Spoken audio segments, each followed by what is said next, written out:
Frozen's a good movie, right? It's the last cartoon I watched in the theater. I loved it. If I watched it again, I'd probably sing along, but not well. And there's that part where Elsa bursts out onto the deck and sings Into the Unknown.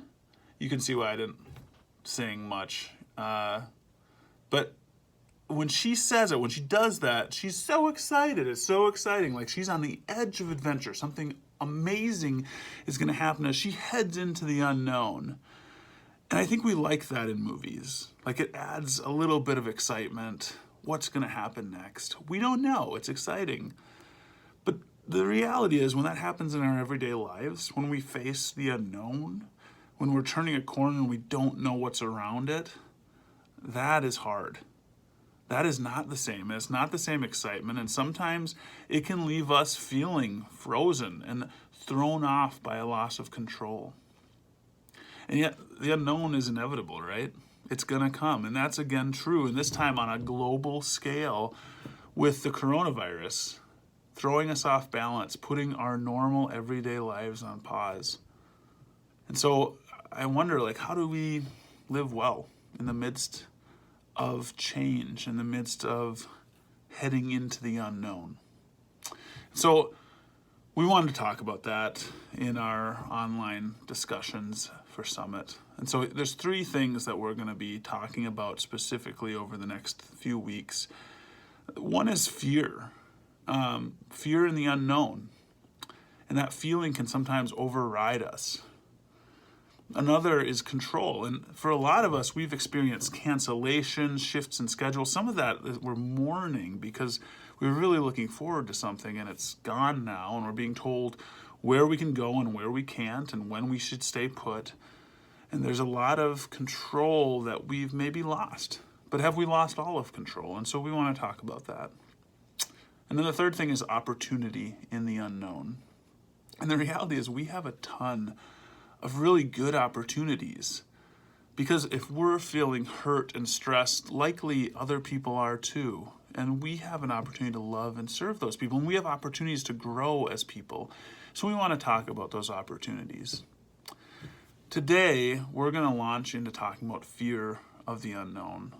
And as we do, would you grab a paper and pencil, maybe pause this video, grab a paper and pencil, make sure you have an eraser too, and have that handy. Let's start by talking about fear in the unknown. Now, to kick us off, I just want to point out there's a difference between fear and prudence. Now, in elementary school, I played baseball, and I enjoyed t-ball. I liked that slow pitch when there was an adult out on the mound and he would toss the ball past me to hit. But at some point, that adult turned into one of my peers and he was chucking the ball and I was petrified at the plate. I didn't know what to do because I could not swing at that. I don't know that I got any hits. Occasionally I got walked. I thought I was going to get hit every time, and that's not a great way for me to get on base. I don't know if I ever did get hit, but I sure feared that, and that was fear. And it was fear that made me quit baseball, and I became a runner and a shot putter eventually, which worked out fine, but fear made me quit baseball. That fear controlled me, it petrified me, it made me change my course. That's fear. Now, every time I stood at the plate unable to move, the ball would go by me and the catcher would be there to catch it. And that catcher wore a face mask and he wore extra pads. I just got to tell you, wearing that extra stuff was not fear on behalf of the catcher. That was different. That's prudence. That preparation for receiving every pitch that comes across the plate. That's prudence. Proverbs 27:12 says this. It says, "The prudent see danger and take refuge, but the simple keep going and they pay the penalty." This outbreak of COVID-19 demands our prudence. We should be prudent. We should give our God-given wisdom to take precautions and stay safe and keep other people safe too. We should wash our hands. We should be careful about touching our faces. We should be careful and aware of what we're touching in public. We should know that even though we might be young and healthy, we got to watch out for other people too and be prudent on their behalf, because we can carry a virus that could hurt other people who are more at risk. So we should be prudent. We should use wisdom. Prudence is a good thing. The prudent see danger and they take refuge. That's a good thing. But debilitating fear is different.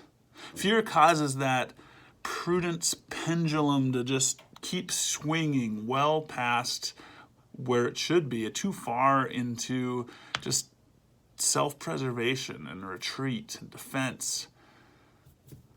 It's taking prudence far too far. And it grips us. That fear can grip us. It can cripple us.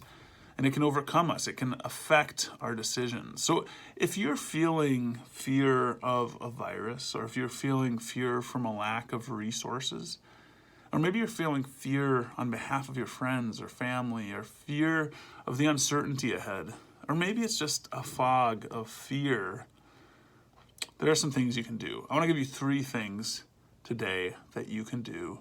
And if you would, write these down and see which one stands out to you the most. The first is this. It's face your fear. Face your fear. Now, during the very first generation of the church, Jesus' followers suffered insult and persecution. And in the midst of something new, they faced the unknown together. Hebrews 10:33 says they faced it side by side. And so in uncertain times, they received this encouragement. In Hebrews 10:39, it says this. It says, "We do not belong to those who shrink back and are destroyed, but to those who have faith and are saved." It's good encouragement. And if you feel that sense of panicked retreat, that shrinking back, ask God for courage to face the things you fear. Take some time and just identify what those fears are. Name them. Pray about them. Ask friends and family to stand side by side with you. And yeah, in a figurative sense. But ask them to stand with you. And as you ask them to help, ask God to help too. Know that while you may be living at a distance, you are not alone.